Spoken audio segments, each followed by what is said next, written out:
Hey everybody, it's Tripl-L. Now let's talk My Hero Academia chapter 160. And let me preface this by saying, man, I love how crazy Shigaraki is. You know, there's pettiness and then there's the pettiness that you don't expect to see, but then Shigaraki goes and does it. Man, I'm so happy we have such a maladjusted person.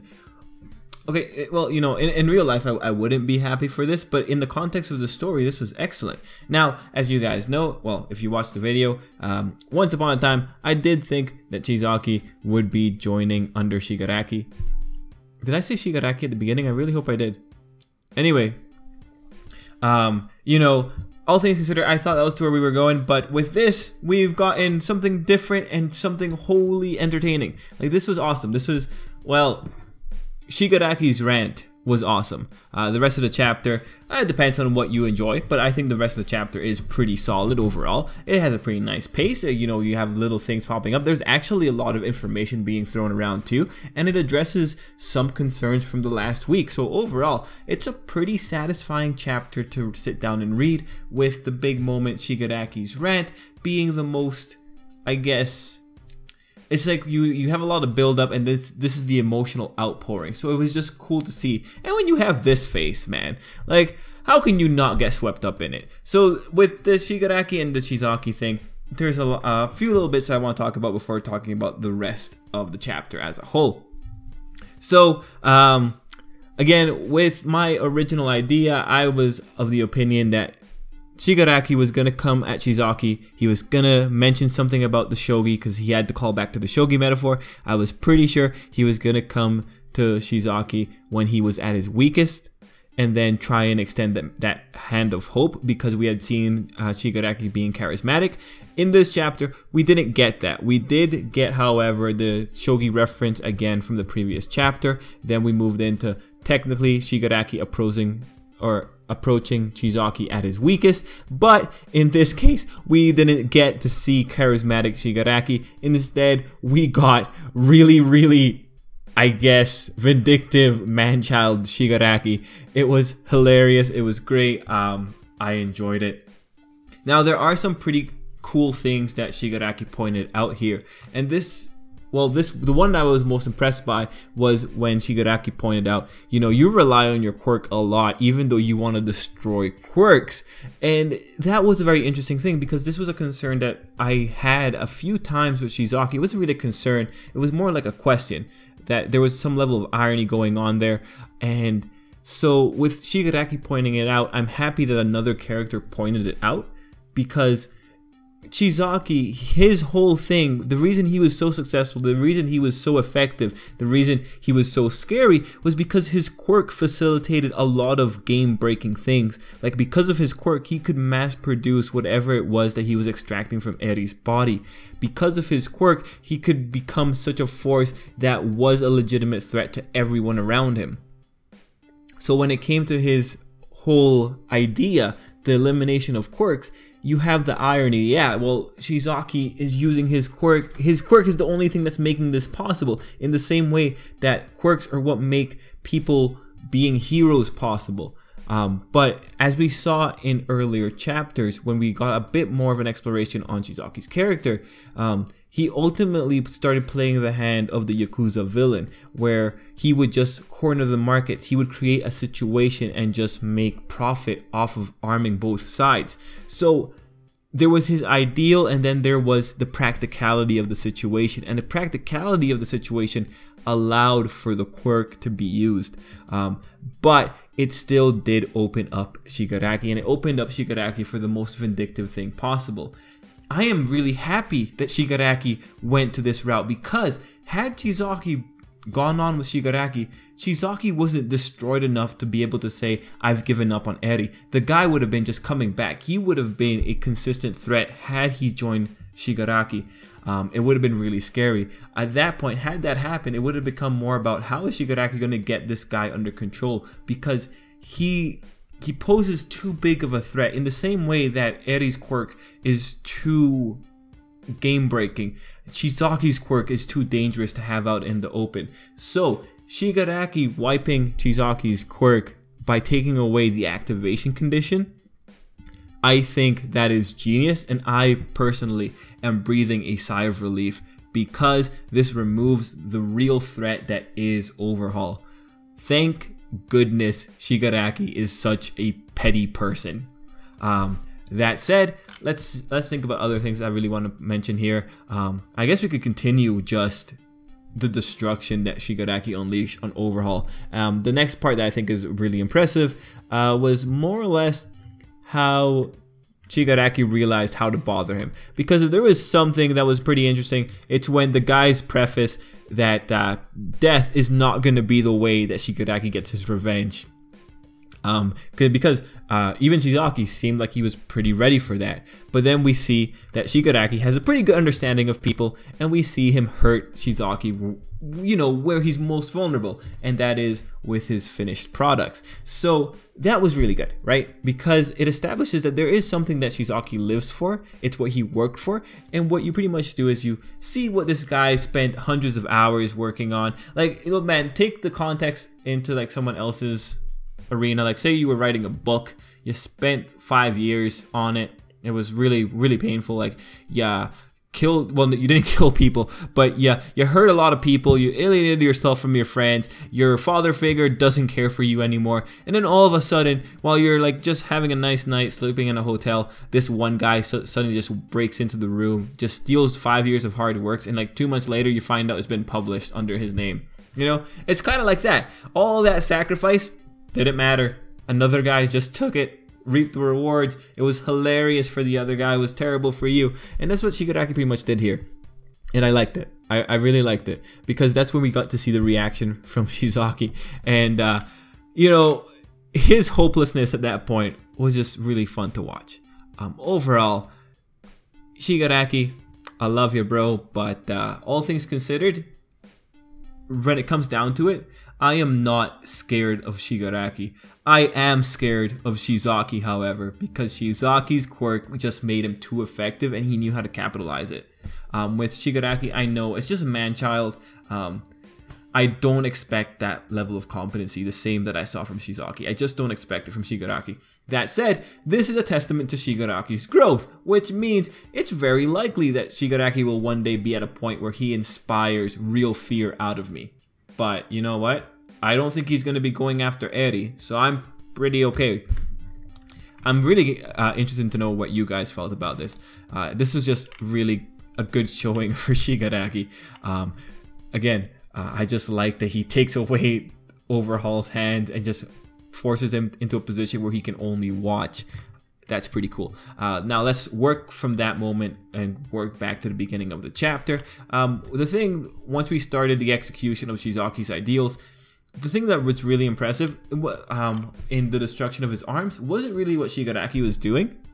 It was more what Compress did, because I thought that was excellent for the character. You gave the side character something valuable, and that was Compress answering Shigaraki's, or not Shigaraki's, sorry, the names are so similar, it gets kind of hard to say it properly.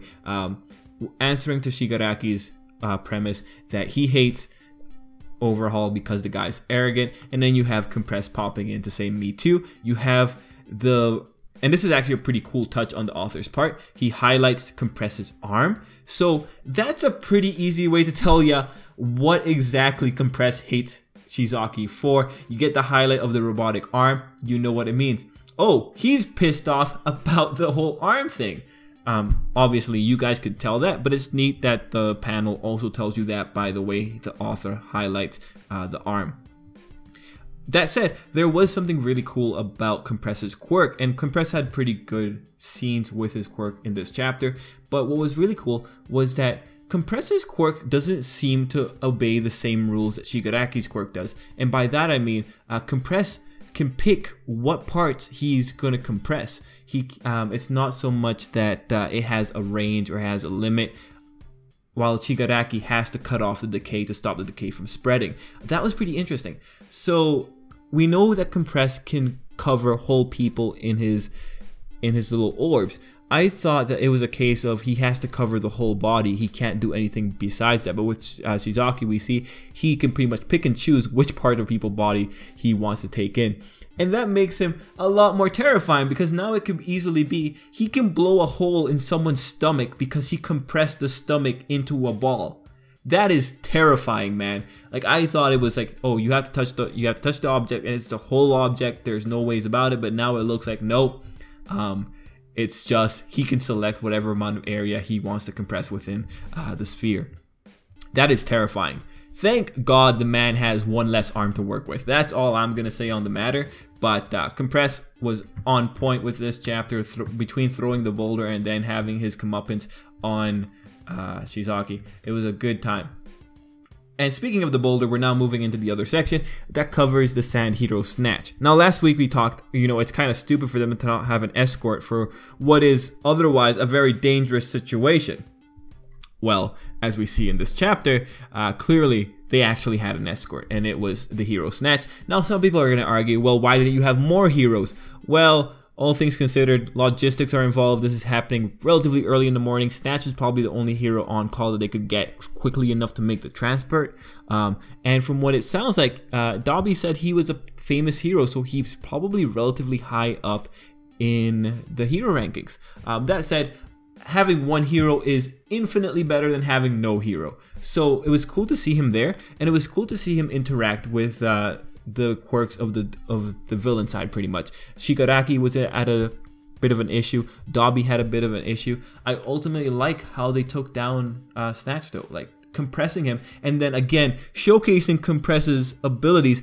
So from the dialogue, Compress is talking about, like, sand doesn't burn, and then Dobby's going in, well, no, like, I think he can't just transform his lower body. It's only upper body that turns into sand, so he thinks he'll die. What that tells me is that compressed flames into an area along with the hero. That is crazy, man. I don't know, like, the idea that he can compress, I guess, a chemical reaction. It turns it into more of, he's not compressing bodies, he's compressing a certain space. That's really interesting. That's a really interesting mechanic to the quirk, and depending on how much you think about it, you can think about situations that can break, or how he can break reality with that. It's just pretty cool. I thought it was pretty cool. I might be overthinking it, but it was just neat to think, oh, he can make pretty much a spherical prison full of fire with you in the middle of it. That's like a pretty smart way of executing someone. Now with Snatch, we also got a bit of, I guess, exposition, because he mentioned that there's been a lot of burnt corpses in various areas. We know that Dobby's been doing that, but now it's just nice to know that there is people on Dobby's trail trying to figure out what's going on. Unfortunately, the guy that just made the most headway is most likely in a prison of fire and is probably going to die. I hope he doesn't. I kind of really liked him. I like his look. Now, the last thing I want to talk about is Spinner. Spinner has his Stain angle, and he plays at it again, where he's questioning, like, is this really going to be creating the perfect society of heroes that Stain envisions? And every time we get this, it just pushes Spinner a bit closer to the idea of, really, if Stain gets out of jail, Spinner is probably going to just turn heel and just go work with Stain. Or worst case scenario, he's going to go work with Izuku, because we know Stain's vendetta isn't against all heroes. It's just against the ones that bought into capitalism. So, I'm interested, because here we have Shigaraki like assuring him, like, hey, we just have to do this. Like, you're going to get your thing, but we kind of have to do this. That's a really interesting dynamic to introduce between the two characters. I think that was pretty cool. Last thing I really want to say is that the art was pretty cool, but the one shot of Shigaraki on top of the van, I don't know if it's like the little glow in his eyes or a little light in his eyes, but it looked different. It looked like a different anime pretty much for a split second. It kind of looks like something Trigger does, Studio Trigger, the guys who do Kill la Kill and all that. That art style just kind of reminded me of them. Just an interesting thing. But anyway, that's the chapter. The last thing to talk about is, Toga, I guess, giving the guys the intel, mentioning that there's the blood serum and the finished product, and now Shigaraki has both. Whether or not those items are going to be in play for the foreseeable future of My Hero Academia, it really depends on how effective Shigaraki wants to be. There's one more thing. Dang it. Oh yeah, Eddie. What's Eddie going to do? The thing with destroying people's limbs is that now that we have a reverser in play, would we have a future where Eri would probably heal Shigaraki? Is that a potential future for us? Naturally, you would say, well, no, good God, no, that should never happen. But we don't know if My Hero Academia is ever going to play the idea of redemption. Right now at the jail, we have One for All and we have Stain. I think Stain's going to bust out of that jail one day. Whether or not Shigaraki's going to come with him, that's a question mark. But if that happens, or even if you want to play the hand of, is Eri a good person, a kind girl that she would forgive the man that tortured her and literally killed her and brought her back to life, would he or would she fix that man? Naturally, I want to say no, never do it, Eri. That's just stupid. There's limits between being a good person and being stupid. So it's that type of thing. I'd like to know what you guys think about that. So guys, it's a long video. Let's end it there. Thanks for watching. Till next time, I hope you have an absolutely great day. Let me know if you have any thoughts about anything I said, and if I made any mistakes, correct me. But yeah, till next time, have a good day.